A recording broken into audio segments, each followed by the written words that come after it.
এই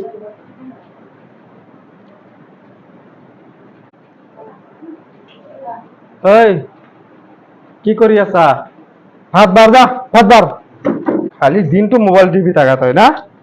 দাদা দাদা এটা কথা আছে। কচোন তোৰ কি কথা আছে? মই অলপ ৰিলেক্স হৈ লওঁ।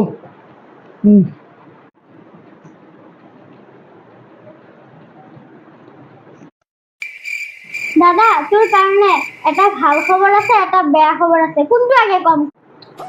আগে তই ভালটোৱে কচোন, বেয়া খবৰ শুনি শুনি মানে মাথাটো মোৰ নষ্ট হৈ গৈছে। পিছে শুন দাদা, আগে ভাল খবৰটোৱে কওঁ। আজি আমাৰ ঘৰত মাহী এটা আহিছিল, 200 টকা দি থৈ গৈছিল, 100 টকা তোৰ 100 টকা মোৰ। কি কোৱা ৰে? আন মোৰ এশটো আন, এতিয়াই আন। দাদা এতিয়া বেয়া খবৰটো শুনি ল। কচোন তোৰ বেয়া খবৰটো কি? বেয়া খবৰটো হ'ল 200 টকা দিছিল মাহীয়ে, মায়ে লৈ লৈছে।